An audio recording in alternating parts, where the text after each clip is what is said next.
Deus lhe conceda um domingo muito agradável. E que o nosso coração esteja atento à palavra de Deus, porque sempre Deus tem algo precioso para a nossa alma. Abra a sua Bíblia em Filipenses, capítulo 4. Filipenses, capítulo 4.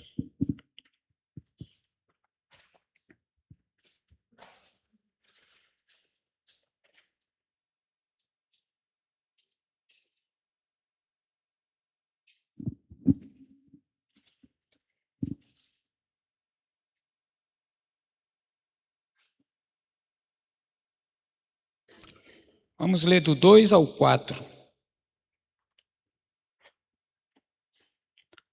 Filipenses 4, do 2 ao 4.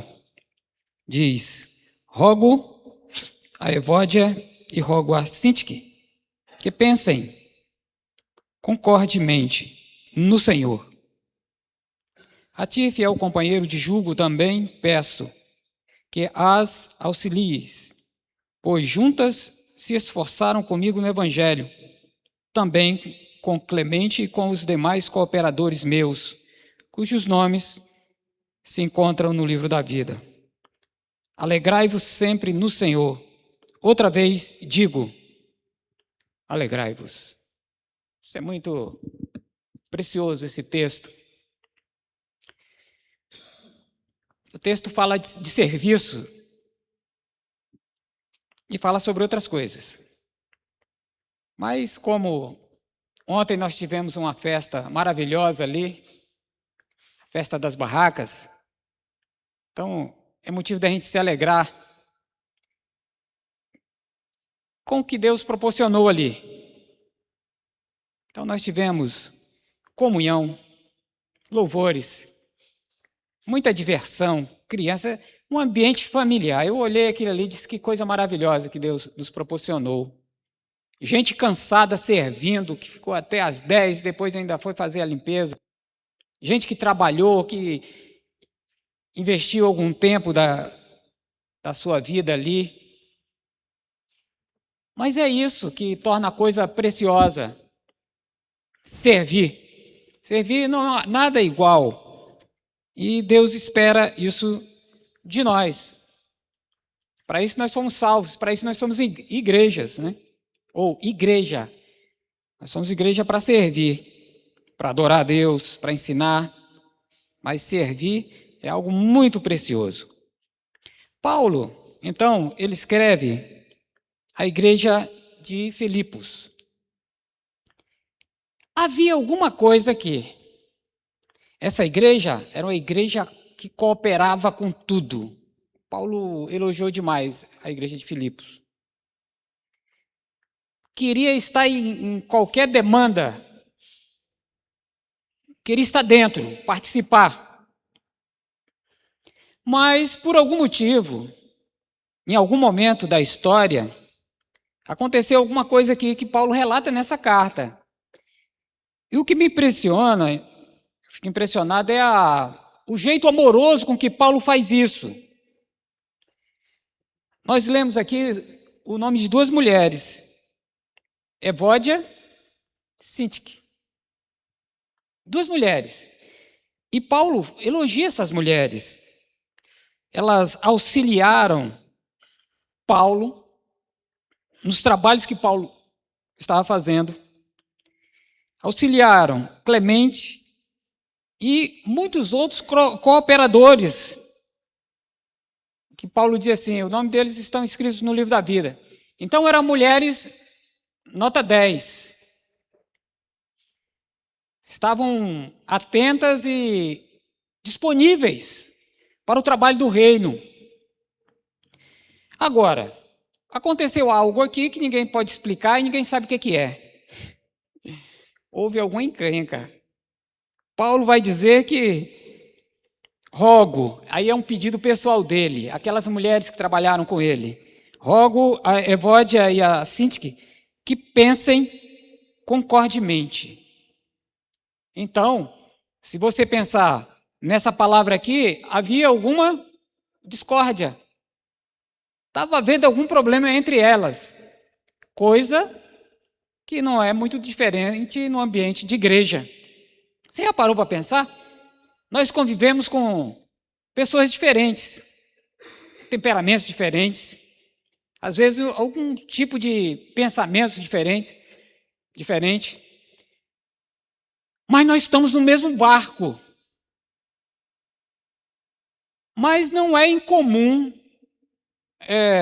que haja algum problema, que alguém se sinta ofendido por algo, ou que haja uma discordância. Isso pode haver algum afastamento, alguma coisa assim de uma pessoa da outra.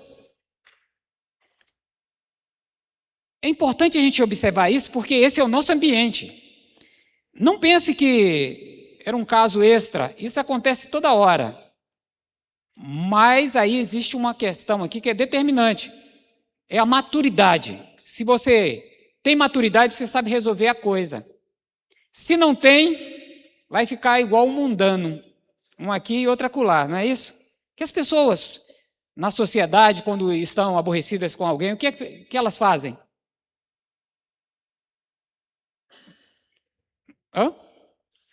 Se afastam, ficam com ódio, ficam com aquele não pensa como eu, aquela não pensa como eu, então deixa para lá, qual é o termo aí da tecnologia? Cancelar, não é isso? Vou cancelar fulano de tal. Isso não pode existir no ambiente de igreja. Mas a gente sabe que divergências, isso vai acontecer no meio dos jovens, no meio dos adultos, da terceira idade. Todos nós estamos sujeitos, mas nós precisamos de maturidade para resolver as nossas questões, porque nós não somos mundanos, nós não temos a mente mundana, nós temos a mente de quem? De Cristo. Aí é outra coisa. Quando o nosso Senhor estava sendo crucificado, o que ele disse? Pai, perdoa-lhes, porque eles não sabem o que estão fazendo. E não só ele, Tiago falou isso, Estevão, né? Estevão falou isso. O coração cristão, ele se comporta de uma forma diferente. E é isso que faz toda a diferença. Não sei qual foi a questão. Se uma entrou na área da outra, se uma falou alguma coisa aqui que aborreceu a outra, Evódia e a Sintique, se uma meteu a colher no pirão da outra, quem é que vai saber o que aconteceu?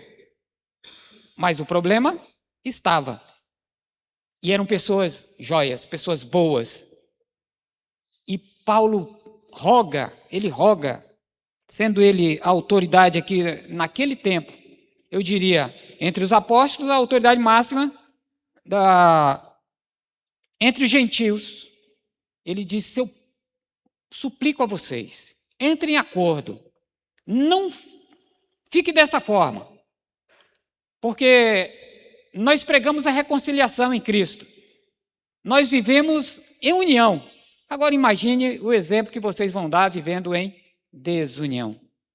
Não podia acontecer. Paulo tinha passado por um problema parecido no passado.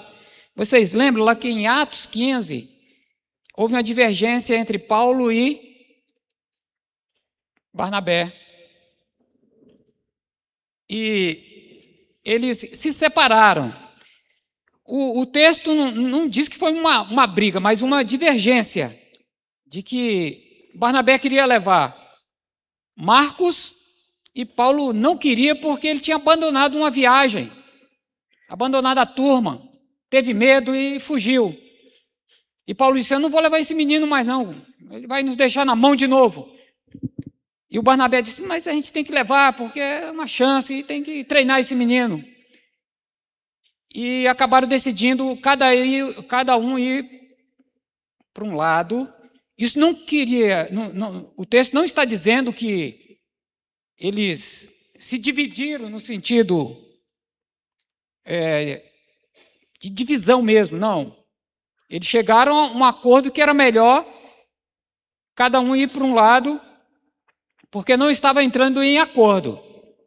Mas eles eram maduros e, com certeza, superaram aquela questão que foi momentânea, mas o texto não mostra ali desunião. Eles tinham o mesmo objetivo, o mesmo amor e continuaram a obra, a missão, acima de tudo.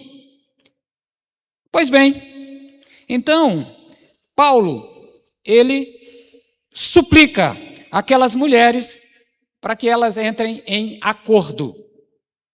Isso significa dizer o quê? Quando há um desacordo entre entre eu e alguém, a gente precisa entrar em quê? Em acordo. Entre você e outro irmão, você precisa entrar em acordo. Nós somos de Cristo. Não existe isso na igreja, de alguém estar mal com o outro. Isso é coisa mundana.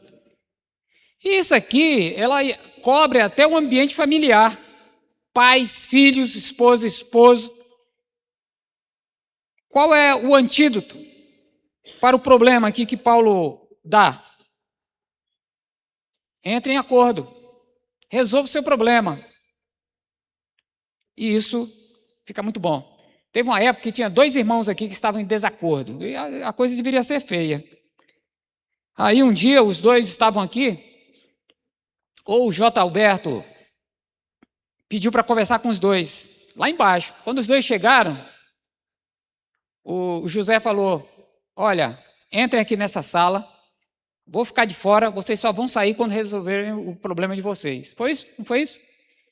Fechou a porta, deixou os 2 lá dentro, um cara de tacho um olhando para o outro, e daqui a pouco o problema foi resolvido. Viu como a coisa deve ser resolvida? Saíram se abraçando, acabou o problema.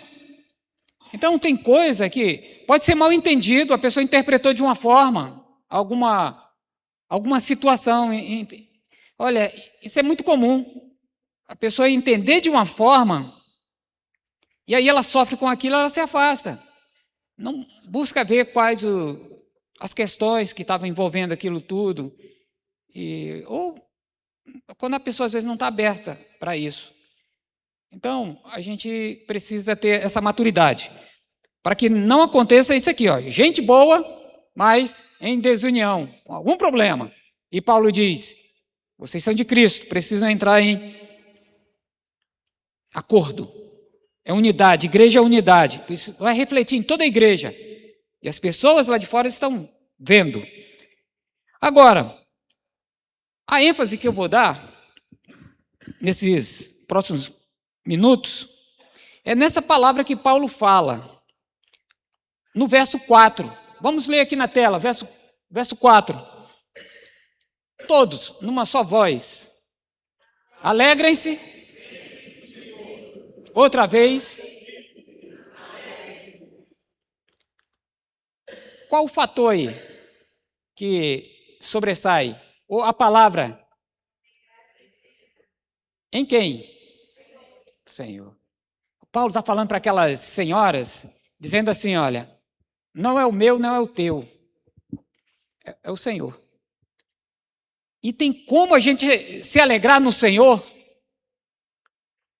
É isso aí. O homem que falou isso aí, o homem que escreveu essa carta aos Filipenses, ele estava preso em Roma. Quando ele escreveu essa carta, ele estava preso. A gente sabe que Paulo ele ficou uma temporada na prisão e depois prisão domiciliar. Você tem ideia o que era uma prisão em Roma? Hoje, a lei de execuções penais, eu acho que é isso, ela exige uma condição humana para o preso. Então, tem que ter lá o cubículo com banheiro. Então, o preso vai ter higiene e uma condição razoável ali de vida. Coisa que não tinha. Era uma masmorra, era cavada, era algo subterrâneo. Não tinha banheiro, meu amigo. Era uma coisa absurda de imundície. E agora, para piorar, Roma construiu um grande canal que passava pelo meio da cidade, chamada a Cloaca Máxima. Recebia as águas da chuva. Mas só que Roma também não tinha um sistema de esgoto. Então, o que a população fazia? Jogava dentro desse canal. E esse canal tinha uma ligação direta com a principal prisão de Roma. Ela era profunda e tinha um túnel que era onde jogava os cadáveres. E que morria gente toda hora dentro das cadeias. Por quê? Porque Roma não construiu cadeia para prisão perpétua. Ela construía temporariamente para julgamento e execução. É o que aconteceu. Paulo teve o privilégio de ter uma prisão em casa depois, mas ele passou pela masmorra. E aquele cheiro vinha. Era uma coisa absurda. Agora, diante dessa situação, alguém dizer: alegrai-vos sempre no Senhor. Por quê? Porque ele não tinha motivo de alegria dentro de uma cadeia. Mas quando Deus está no topo, a gente tem motivo de se alegrar. Em tudo, em qualquer circunstância, na pior das circunstâncias. Essa alegria não significa risos. Não é uma expressão de euforia, mas é um estado de paz interior, de tranquilidade da alma, uma confiança naquele que nos prometeu e a sua promessa não pode falhar.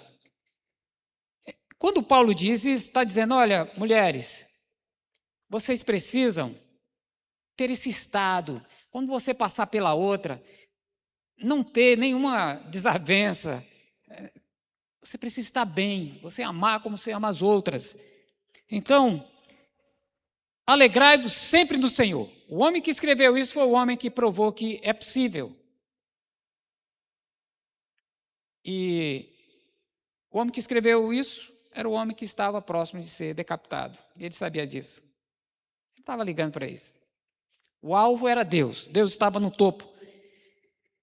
Então, Paulo, ele encoraja. E se você observar o texto, ele repete: alegrai-vos sempre no Senhor. Outra vez vos digo, alegrai-vos. Sinta essa paz em Deus. Mas façam isso, vivam em concordância, em união.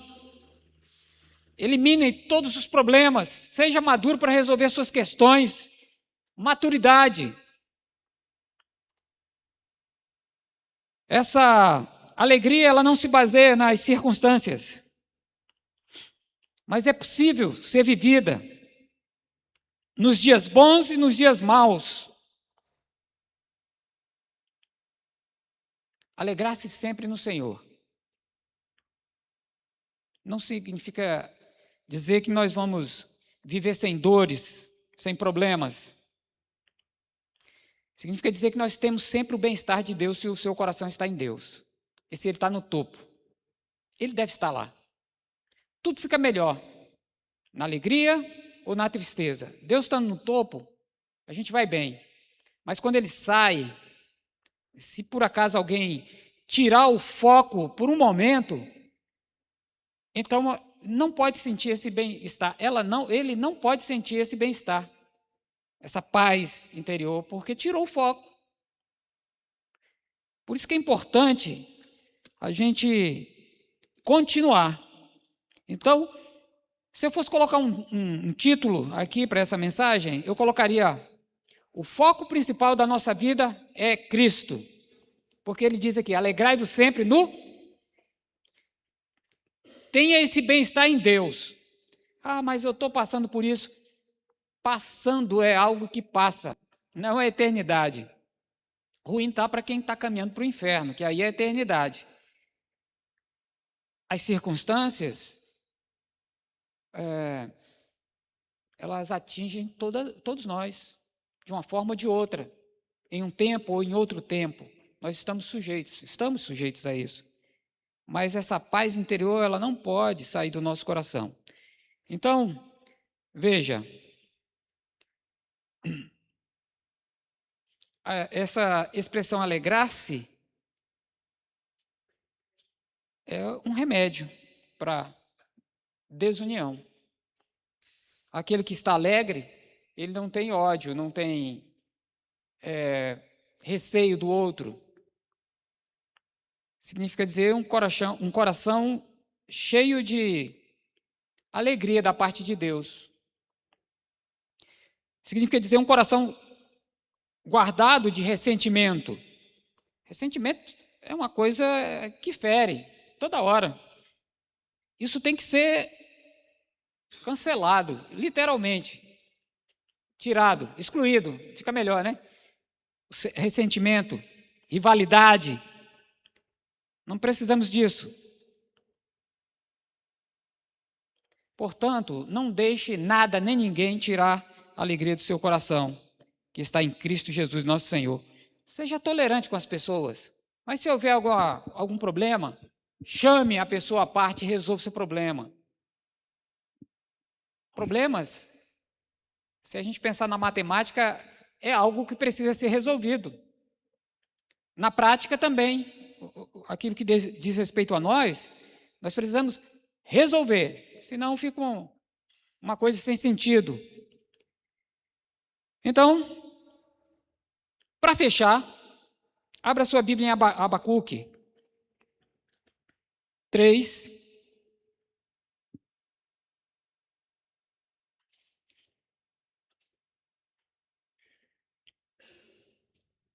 17, 18. Vamos ver aqui na tela, todos.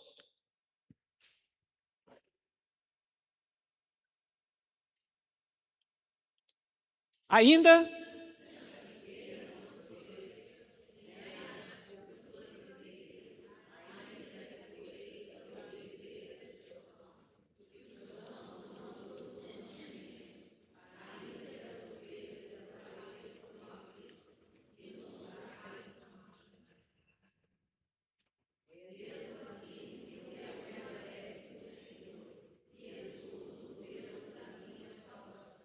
olha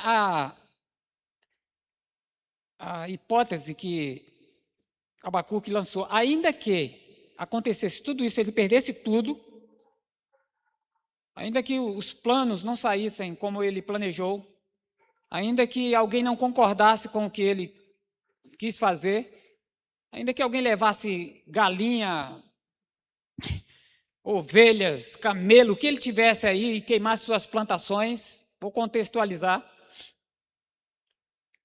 Quem é que está no topo? Ainda que tudo isso acontecesse, ele diz que não perderia a alegria. Por quê? No Senhor. É o Senhor.